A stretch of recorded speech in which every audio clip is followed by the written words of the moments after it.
ఒక సంఘము ఆచరించే అత్యంత ప్రాముఖ్యమైన 3 అంశాలు ఏమిటి? వాటి యొక్క ప్రత్యేకత ఏమిటో ఈ సందేశంలో తెలుసుకుందామా?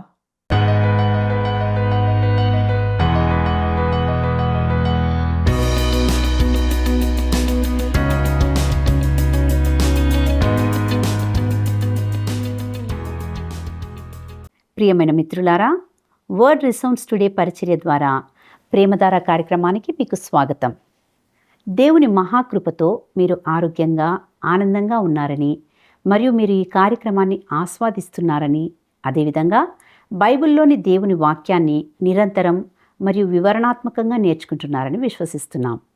నేటి నుండి మనము అపోస్తలుడైన పౌలు తీతుకు వ్రాసిన పత్రిక అధ్యయనాలను ప్రారంభించుకోబోతున్నాం. దేవుడు ఈ గ్రంథ ధ్యానాల ద్వారా మనకు ఏమి బోధించాలనుకుంటున్నాడో జాగ్రత్తగా విందామా? స్తుతించెదాని నామం దేవా అనుదినం, స్తుతించెదాని నామం దేవా అనుదినం.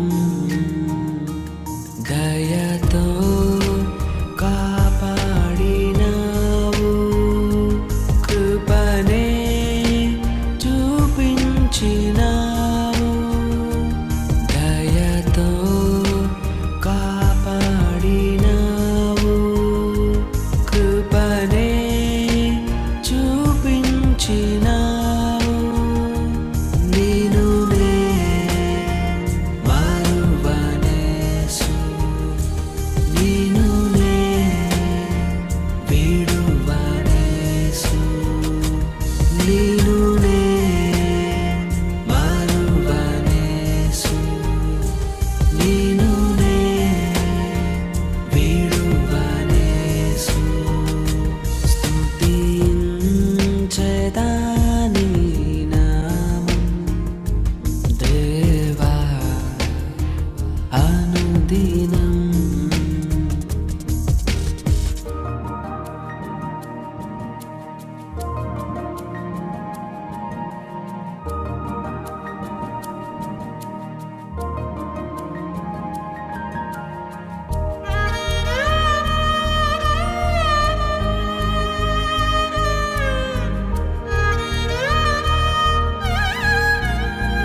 పాపినై ఉండగనేను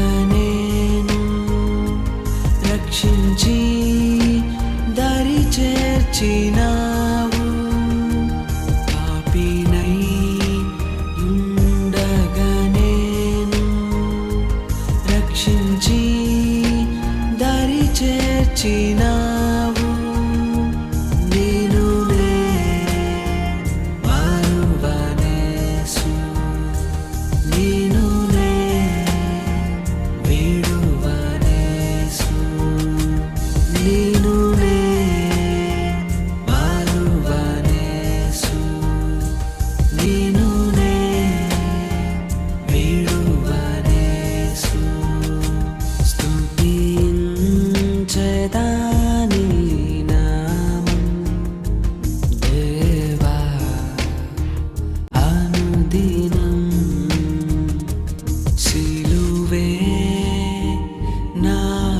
శరణం నీవే నాకు మార్గం, సిలువే నాకు శరణం. మహోన్నతుడును రక్షకుడైన యేసుక్రీస్తు పరిశుద్ధ నామంలో ప్రేమధార టీవీ వీక్షకులందరికీ శుభములు తెలియజేస్తూ ఈ కార్యక్రమానికి ఆహ్వానిస్తున్నాం. ఈరోజు నుండి మనము అపోస్తలుడైన పౌలు తీతుకు రాసిన పత్రిక ధ్యానాలను ప్రారంభించుకోబోతున్నాం. నేటి ఈ పాఠంలో తీతుకు రాసిన పత్రిక యొక్క ఉపోద్ఘాతాన్ని గురించి తెలుసుకుంటాం. అపోస్తలుడైన పౌలు తీతుకు రాసిన పత్రిక 1వ అధ్యాయము 5వ వచనాన్ని మనము గమనించినప్పుడు పౌలు మరియు తీతు క్రేతు ద్వీపంలో తమ సేవలో భాగంగా కలిసి ఉన్నట్లుగా తెలుస్తుంది. వారు అక్కడ ఎంతకాలం ఉన్నారో మనకు తెలియదు. అయితే పౌలు ఈ ద్వీపంలో నివసించే వ్యక్తుల గురించి ఎక్కువగా మనతో పంచుకోకపోయినప్పటికీ ఈ పత్రిక గుండా వెళ్తున్నప్పుడు మనము వారి గురించి కొన్ని క్రొత్త విషయాలను తెలుసుకుంటాం. పౌలు మరొక ప్రదేశానికి వెళ్ళిపోయిన తర్వాత తీతుకు ఈ పత్రికను వ్రాశాడు. క్రేతులో నిలిచి ఒక యువ ప్రసంగికుడిగా అతడు ఏమి చేయాలో సూచనలు ఇచ్చినట్లుగా మనకు ఈ పత్రిక ద్వారా స్పష్టంగా అర్థమవుతుంది. పౌలు ఈ పత్రికను వ్రాసిన తేదీ సుమారు క్రీస్తు శకము 64వ సంవత్సరం నుండి 67వ సంవత్సరం మధ్య కాలంలో వ్రాసి ఉండవచ్చని అంచనా.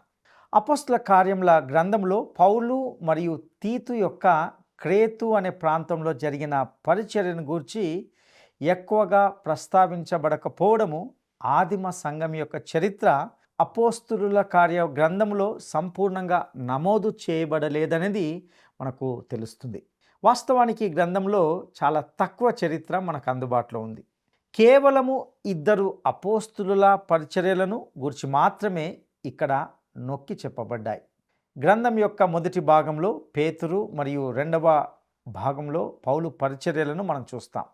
ఈ 2 వ్యక్తుల పరిచర్యల యొక్క పూర్తి చరిత్ర కూడా మనకు అందుబాటులో లేదు. ఇక తెసలోనికైలకు రాసిన 2 పత్రికల్లో పౌలు యొక్క గొప్ప ఉద్దేశము క్రీస్తు రాకడ. ఇది అతనికి ఒక ప్రకాశవంతమైన మరియు సౌందర్యవంతమైన నిరీక్షణ. కానీ పౌలు యొక్క విమర్శకులు ఇది అతని పరిచర్య ప్రారంభంలో అతని స్థానము, కానీ పౌలు యొక్క విమర్శకులు మాత్రము ఇది అతని పరిచర్యలో ప్రారంభంలో అతడు తీసుకున్న స్థానము, కానీ తర్వాత అతడు దానిని అంతగా నొక్కి చెప్పలేదు అని చెప్తుంటారు. అయినప్పటికీ తీతు పత్రిక, తిమోతి మొదటి పత్రిక సుమారుగా అదే సమయంలో, అనగా అపోస్తులుడైన పౌలు యొక్క పరిచర్య చివరి సమయంలో రాయబడింది. తీతుకు రాసిన పత్రిక 2వ అధ్యాయము 13వ వచనంలో పౌలు ఇలా వ్రాశాడు: మహాదేవుడును మన రక్షకుడునైన యేసుక్రీస్తు మహిమ యొక్క ప్రత్యక్షత కొరకు ఎదురు చూచుచు ఈ లోకములో స్వస్థ బుద్ధితోనూ నీతితోనూ భక్తితోనూ బ్రతుకుచుండవలెనని మనకు బోధించుచున్నది. నా ప్రియ మిత్రమా, సంఘం యొక్క ధన్యమైన నిరీక్షణను పౌలు కోల్పోలేదు.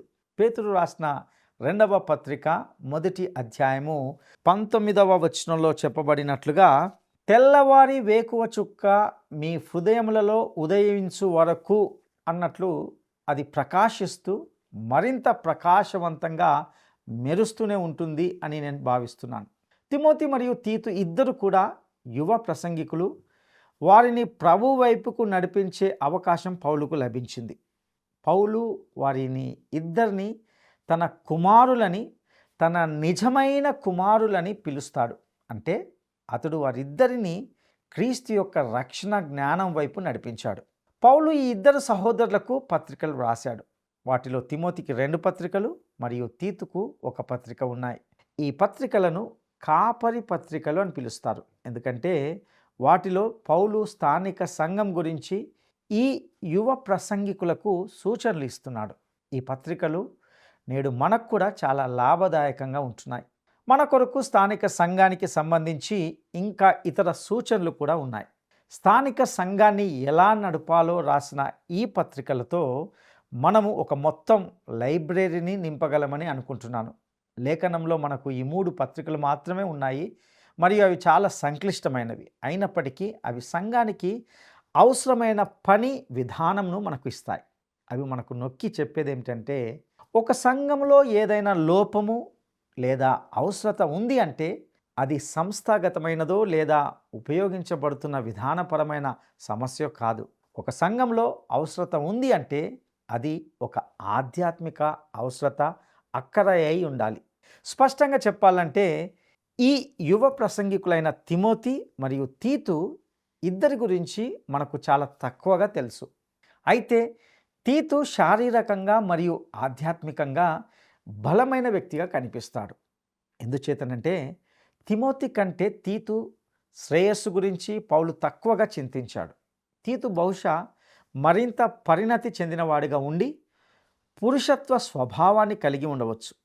తిమోతి పౌలు చేత సున్నతి చేయించబడిన ఒక యూదుడు, కానీ తీతు అన్యుడు, మరియు పౌలు అతనికి సున్నతి చేయించడానికి నిరాకరించాడు. గలతీలకు రాసిన పత్రికలో మనము గమనించే విషయం ఏమిటంటే, పౌలు తీతుకు తనతో యెరూషలేంకు తీసుకుని వెళ్ళాడు, మరియు అతడు అన్యజాతి వ్యక్తి కాబట్టి పౌలు అతనికి సున్నతి చేయించడానికి అనుమతించలేదు.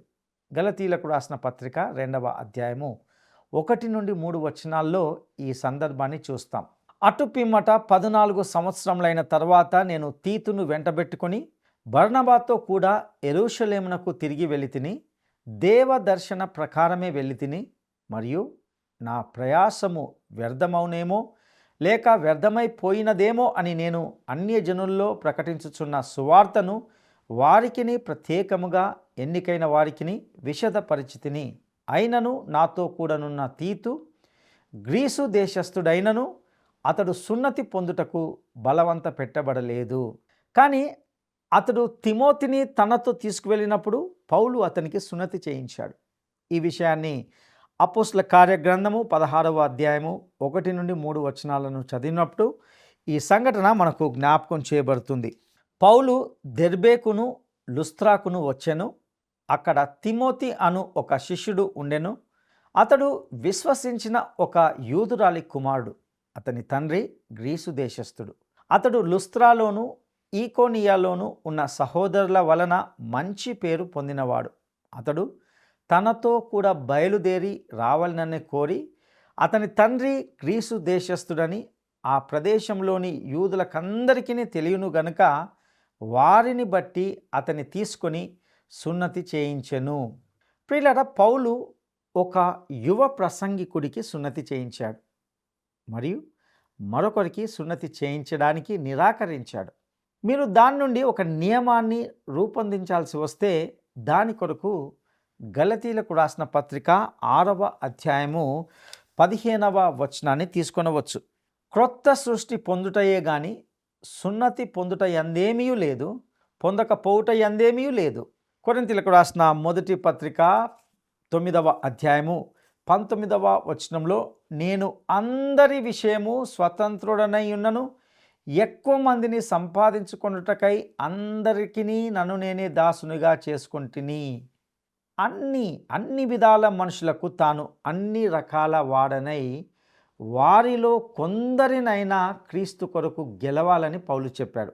యూదుడికి తాను యూదుడనై, అన్యజాతి వ్యక్తికి తాను అన్యజాతి వ్యక్తినై ఉండాలని అతడు కోరుకున్నాడు. అతడు తిమోతికి సున్నతి చేయించాడు, ఎందుకంటే వారు సమాజ మందిరంలోనికి వెళ్ళబోతున్నారు. కానీ యెరూషలేములోని సంఘం యొక్క పెద్దల ఆలోచన సభలో సువార్త ప్రమాదంలో ఉంది. దానిని బట్టి పౌలు ఒక్క రవ్వంత కూడా ధర్మశాస్త్ర సంబంధమైన అంశాలు సువార్తలోనికి దూర్చబడడానికి అనుమతించలేదు. అందువల్ల అతడు తీతుకు సున్నతి చేయించడాన్ని నిరాకరించాడు. ఈ లోకంలో ఏమీ కానీ చిన్న చిన్న నియమాల శ్రేణిని మీరు క్రైస్తవ జీవితాన్ని గడపడానికి ప్రయత్నించే ఒక ఆచారంగా రూపొందించడము ప్రమాదకరమైన విషయము. నా ప్రియమిత్రమా, మీకు యేసు క్రీస్తుతో వ్యక్తిగత సంబంధం లేనప్పుడు మిగతా అన్నీ కూడా పూర్తిగా వ్యర్థమే. తీతుకు రాసిన ఈ పత్రికలో సమాజంలో పూర్తిగా వికసించిన ఒక సంస్థగా నూతన నిబంధన సంఘం యొక్క ఉత్తమ చిత్రము మనకు లభిస్తుంది. నేడు చాలామంది ప్రజలు తాము ఒక నూతన నిబంధన సంఘం యొక్క సభ్యులమని చెప్పుకోవడాన్ని మనం వింటుంటాం. ఇటీవల వారి సంఘంలో ఎవరైనా క్రిందపడి చనిపోయారా అని వారిని నేను అడగాలనుకుంటున్నాను. వారికి ఆ అనుభవం లేదని వారు నిశ్చయంగా విస్మయంతో చెప్తారు. అంటే ఆదిమ సంఘంలో అనగా నూతన నిబంధన సంఘంలో పరిశుద్ధాత్మునితో అబద్ధం చెప్పినందుకు అననీయ మరియు సప్పిరాలు సంఘములోనే క్రిందపడి చనిపోయినట్లు మనం చదువుతాం. అపోస్తల కార్యగ్రంథము 5వ అధ్యాయంలో ఈ సంఘటనను చూస్తాం. ఒకవేళ ఈ సూత్రము నేడు మన సంఘాల్లో పనిచేస్తున్నట్లయితే సగటు సంఘాన్ని ఒక ఆసుపత్రిగా లేక శవాల గదిగా కూడా మార్చవలసి రావచ్చు అని నేను భావిస్తున్నాను. ఈ పత్రిక ప్రకారము ఒక ఆదర్శ సంఘము మొదటగా క్రమబద్ధమైన నిర్వహణ వ్యవస్థను కలిగి ఉంటుంది. రెండవదిగా చూసినట్లయితే హితబోధలో సుస్థిరంగా ఉంటుంది. మరియు మూడవదిగా జీవితంలో పవిత్రతను కలిగి ప్రతి మంచి పనికి సిద్ధంగా ఉంటుంది. ఇది ఈ తీతుకు రాసిన పత్రిక మనకు అందించే నూతన నిబంధన సంఘం యొక్క చిత్రం. తిమోతి పత్రిక సంఘంలో సుస్థిరమైన బోధన యొక్క అవసరంపై ఉద్ఘాటన చేయబడింది. అయితే తీతు పత్రికలో నిజ దేవుని సంఘముల నడిపింపునకు కావలసిన దేవుని క్రమం యొక్క ప్రాముఖ్యతపై పునరుద్ఘాటన చేయబడింది. వాస్తవానికి తీతు పత్రిక 1వ అధ్యాయము 5వ వచనము ఈ పత్రికకు కీలకమైన వచనం. నేను నీకు ఆజ్ఞాపించిన ప్రకారము నీవు లోపముగా ఉన్న వాటిని దిద్ది ప్రతి పట్టణములోనూ పెద్దలను నియమించు నిమిత్తమే నేను క్రేతులో నిన్ను విడిచి వచ్చి తిని. ప్రియులారా, తీతు క్రేతులోని సంఘాలలోని విషయాలను సరిదిద్ది క్రమబద్ధీకరించాల్సిన వాడుగా ఉంటున్నాడు.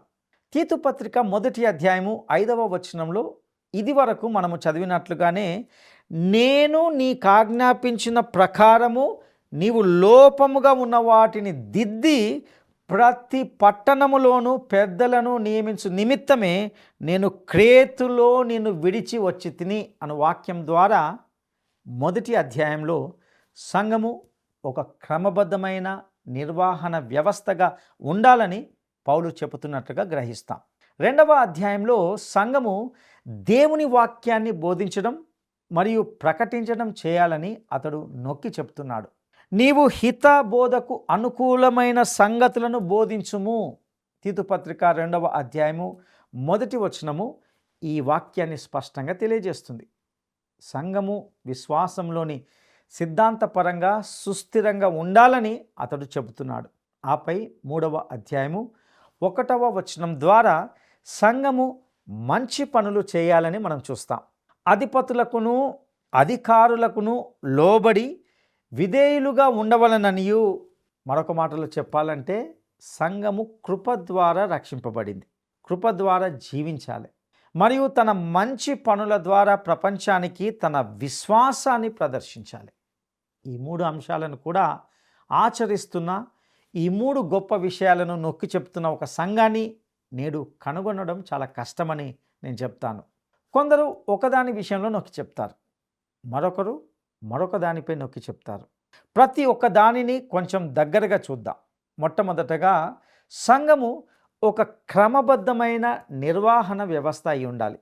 పౌలు కొరింథీయులకు తన మొదటి పత్రికను వ్రాస్తూ 14వ అధ్యాయము 40వ వచనంలో సమస్తమును మర్యాదగాను క్రమముగాను జరగనీయుడి అని చెప్పాడు. కొన్నిసార్లు మీరు ఒక సంఘంలో ఎక్కువగా క్రమమును కనుగొనలేరు. దానికి తరచుగా కనుగొనే కారణం ఏమిటంటే మొత్తము సంఘ కార్యక్రమాలను నడపడానికి పెత్తనం చెలాయిస్తూ కొంతమంది సంఘ వ్యక్తులు ఉంటారు. అలాంటి సంఘము నిజంగా ఇబ్బందులో ఉంటుంది. అటువంటి పరిస్థితి సంఘ కాపరికి హృదయ విధారకరమైన విషయంగా ఉంటుంది. సంఘము ఒక క్రమబద్ధమైన నిర్వహణ వ్యవస్థగా ఉండాలి. అంతేకాని కొద్దిమంది నాయకులచే వారి అజమాయిషితో అది నడపబడకూడదు. రెండవదిగా చాలా సంఘాల్లో సుస్థిరమైన హితబోధను గూర్చి ఏ విధంగా కూడా నొక్కి చెప్పబడడం లేదని మీరు చూడవచ్చు. ఇందువల్ల యువ కాపర్లకు వారు ఎప్పుడు ఒక సంఘాన్ని భౌతికంగా లేదా ఎలాంటి సామ్రాజ్యాన్ని నిర్మించడంపై తమ దృష్టి పెట్టకూడదని నేను నొక్కి చెప్తాను.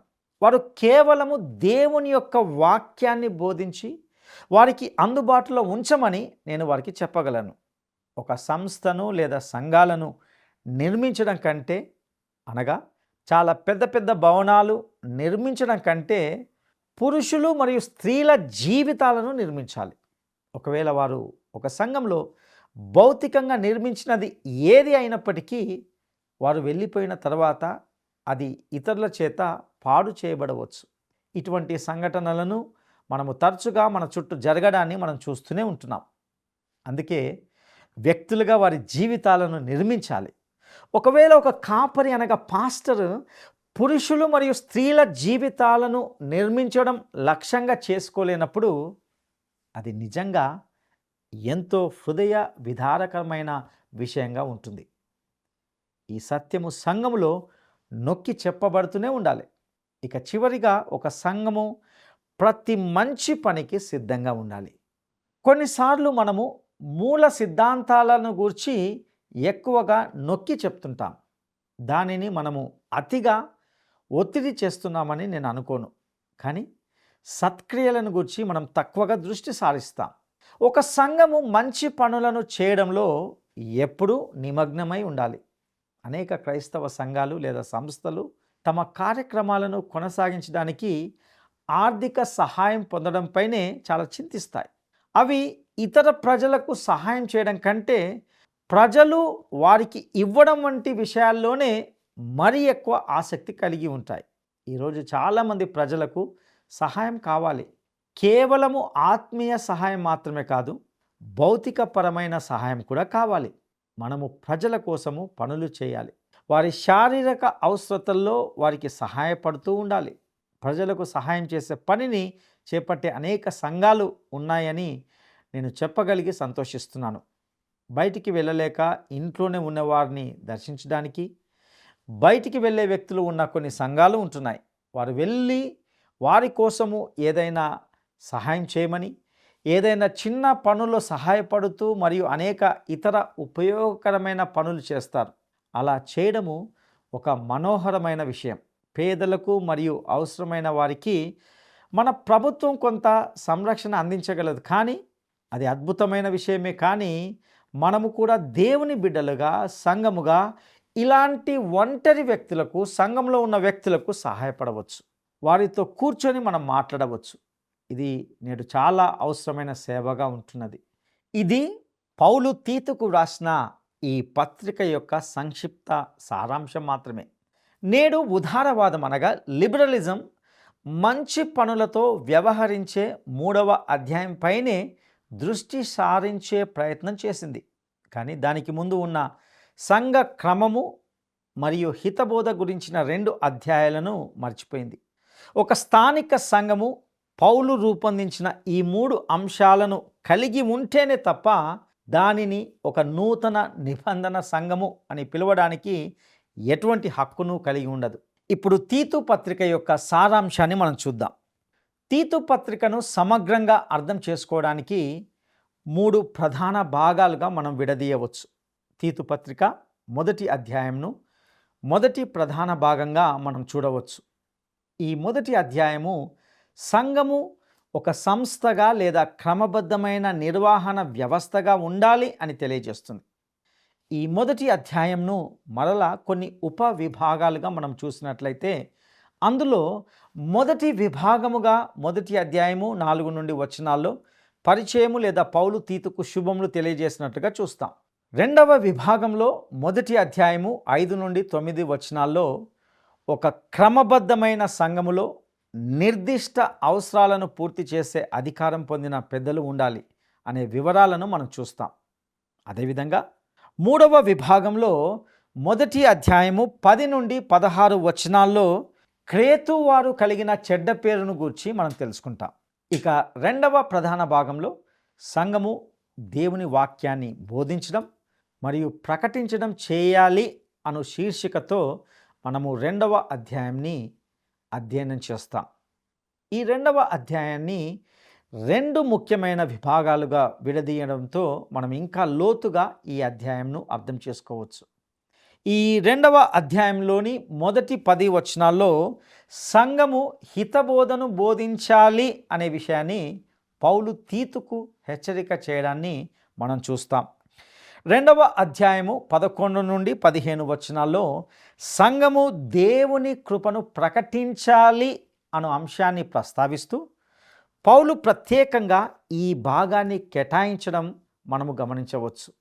ఇక మనము ఇప్పుడు చివరిదైన 3వ ప్రధాన భాగమును అనగా 3వ అధ్యాయంలో సంఘము సత్క్రియలు చేయాలి అను శీర్షికతో చూస్తాం. ఈ 3వ అధ్యాయాన్ని కూడా 2 ఉప విభాగాలుగా చూడడం ద్వారా సంఘం పట్ల దేవుని యొక్క ఉద్దేశాన్ని మనము స్పష్టంగా అర్థం చేసుకొనవచ్చు.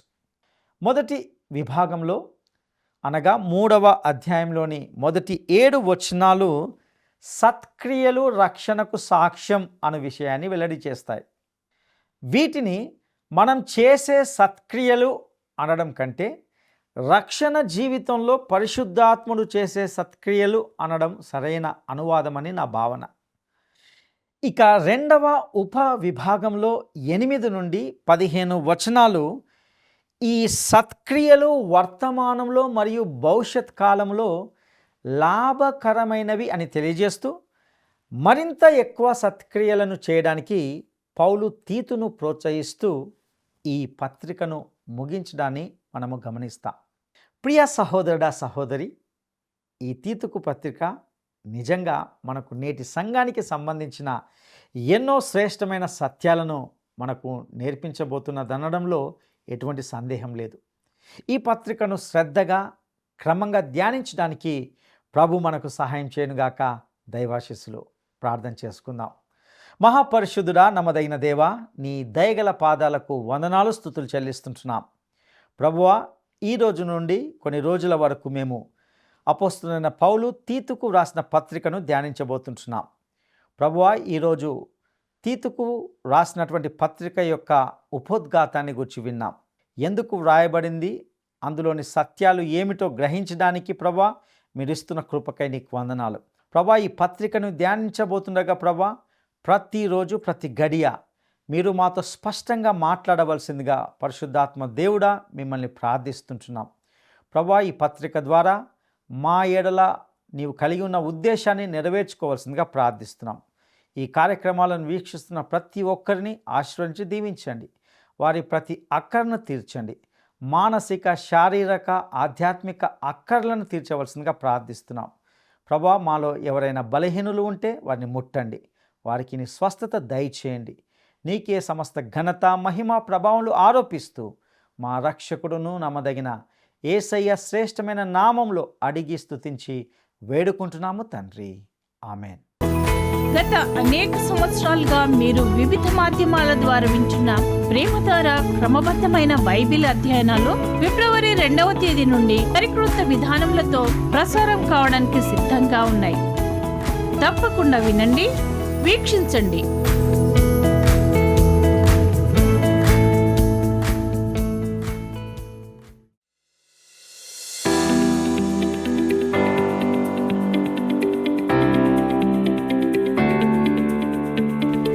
పౌలు తీతు పత్రికను వ్రాసిన తేదీ సుమారు ఏ మధ్య కాలంలో వ్రాసి ఉండవచ్చని చెప్పవచ్చు. పౌలు తీతు పత్రికను వ్రాసిన తేదీ సుమారు ఏ మధ్య కాలంలో వ్రాసి ఉండవచ్చని చెప్పవచ్చు. 1. క్రీస్తు శకము 61 నుండి 63వ సంవత్సరం మధ్యకాలంలో. 2. క్రీస్తు శకం 64 నుండి 67 సంవత్సరం మధ్యకాలంలో. 3. క్రీస్తు శకం 68 నుండి 69 సంవత్సరం మధ్యకాలంలో. ఈ ప్రశ్నకు సరైన జవాబును ఈ వాట్సాప్ నంబరుకు పంపండి. ఈరోజు బైబిల్ బోధనా కార్యక్రమాలను మీరు ఖచ్చితంగా ఆస్వాదించారని మేము నమ్ముచున్నాం. మీకు ఏవైనా ప్రశ్నలు లేదా ప్రార్థన మనవులు ఉంటే, మీకు అర్థం కాని విషయం ఏదైనా ఉంటే దయచేసి టీవీ స్క్రీన్పై ప్రదర్శించబడిన నంబర్తో మమ్మల్ని సంప్రదించడానికి సంకోచించకండి. మీ ప్రతి ఫోన్ కాల్ మాకు చాలా విలువైనదని, మేము మీ కాల్స్ కోసం వేచి ఉంటామని తెలియచేస్తున్నాం. ఈ కార్యక్రమాన్ని ఇతరులకు కూడా పరిచయం చేయండి. ప్రభువు మీకు తోడయుండునుగాక. ఆమేన్. ఈ కార్యక్రమం మీకు నచ్చిందా? అయితే వెంటనే మిస్డ్ కాల్ ఇవ్వండి. బహుమతి పొందే విజేత మీరే కావచ్చు.